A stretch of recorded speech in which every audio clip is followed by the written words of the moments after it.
Bonjour à tous, nous sommes actuellement avec l'écrivain Douglas Kennedy qui nous présente demain au Crazy Barms à 19 heures pour la rencontre littéraire Ailleurs chez moi. Bonjour Douglas. Bonjour Agathe. Alors est-ce que vous pouvez nous parler un peu de votre dernière œuvre qui est une biographie et sur un peu le côté, vu que vous êtes américain, sur être un Américain aujourd'hui? J'ai décidé d'essayer quelque chose de différent. Oui, il y a un aspect autobiographique du livre, mais honnêtement, c'est une histoire des États-Unis depuis la Deuxième Guerre mondiale. Je suis né en 55, j'ai 70 ans, comment ça peut arriver, je ne sais pas.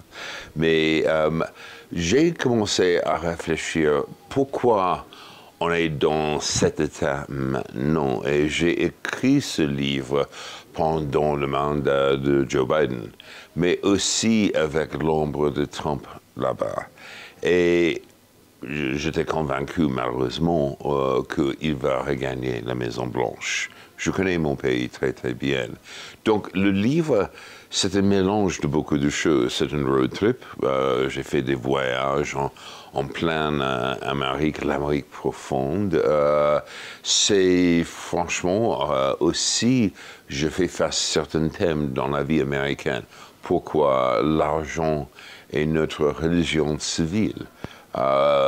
Pourquoi on est le pays préféré de Dieu?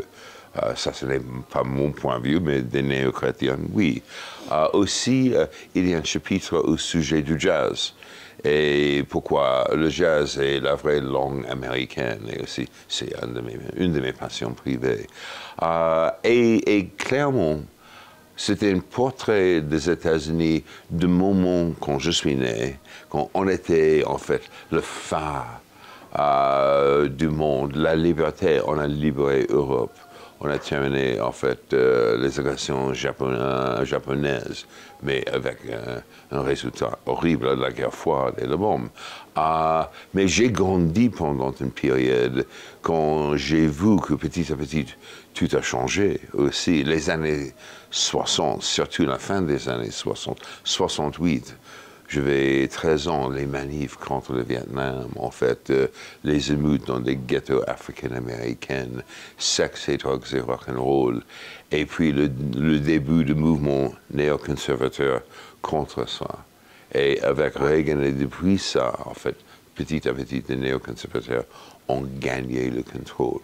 Donc, j'espère qu'on peut lire ce livre comme un roman, parce que c'est moi, et on tourne des pages, et on va apprendre beaucoup de l'état des États-Unis et pourquoi on est dans, en fait, ce moment-là où, en fait, c'est complètement vertigineux.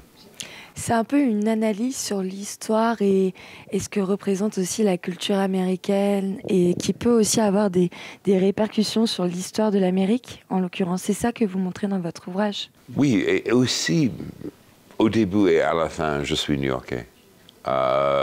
Je suis troisième génération new-yorkaise de deux quartiers populaires.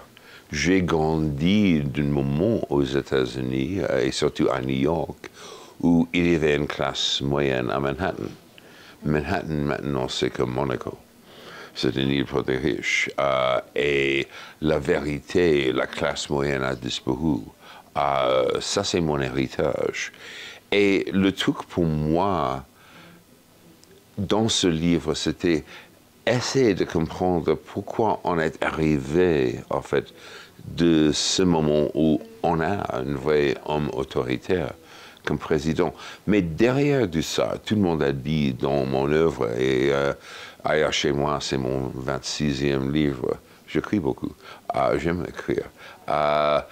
Clairement, dans beaucoup de romans, La poursuite du bonheur, Les chambres d'escalier de la vie conjugale, franchement, Les hommes en père de la lumière, je critique mon pays, mais parce que j'aime mon pays aussi.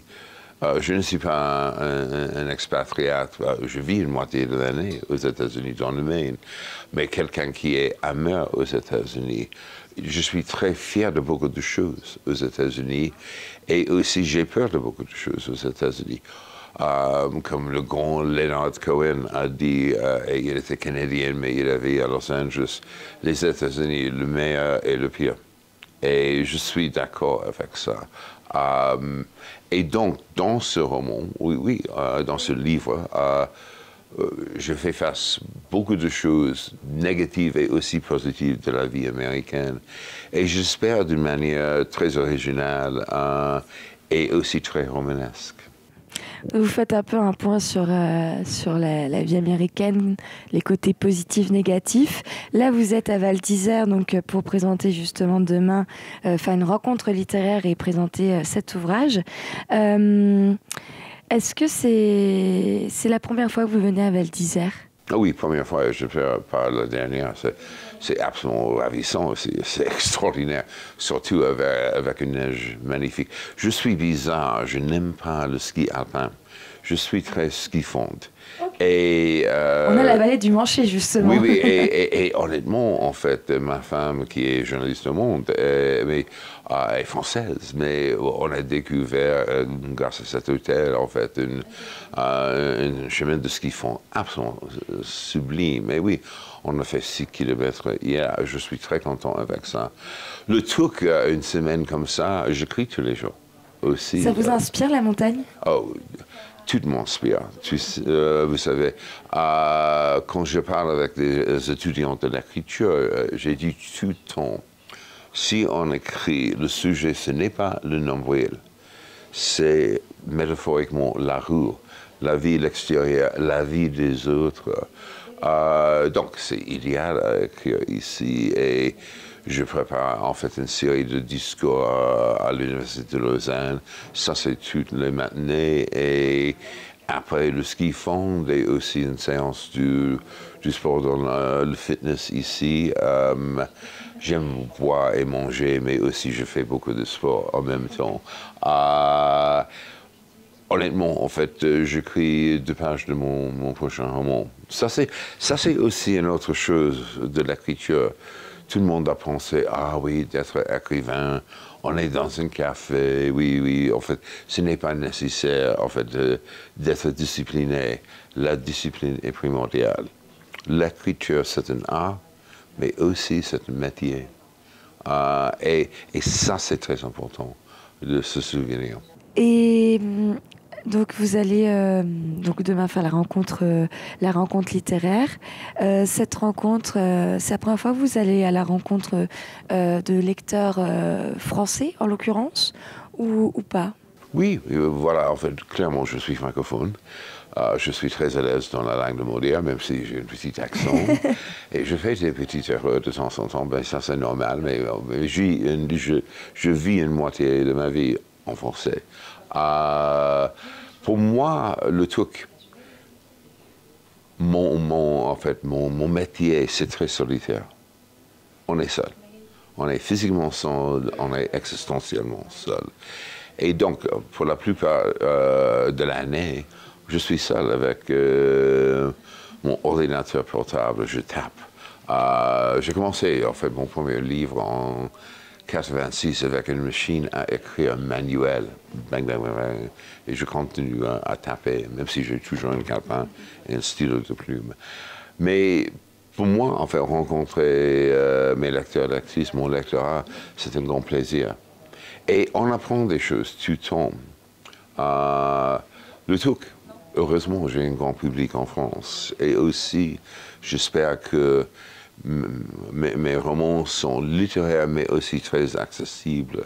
J'adore le fait, à Paris où je vis, il y a des universitaires d'école normale supérieure et Sciences Po qui lisent mes livres, mais aussi ma concierge. J'aime le fait que j'ai 2 publics comme ça. Et juste en quelques mots, quel sera votre prochain livre? Vous avez dit tout à l'heure que vous travaillez justement.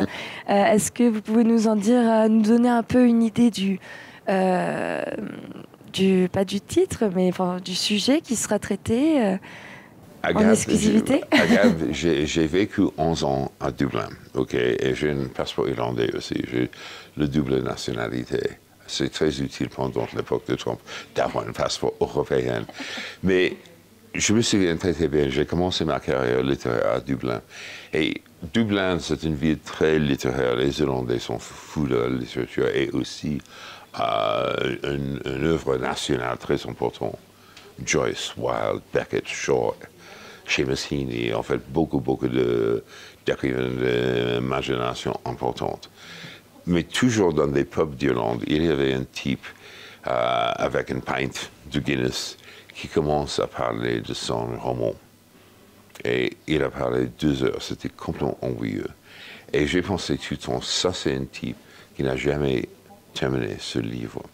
Donc d'après ça, j'ai une règle, je ne parle jamais du prochain roman. Tant qu'il n'est pas fini. Oui, tout à fait. Mon éditrice et mon agent littéraire ont une idée de roman. En dehors de ça, c'est un secret. À découvrir bientôt, du coup. Oui. Mais j'espère que en fait, j'aurai un premier jet en fait début mai. Okay. Ça c'est le but.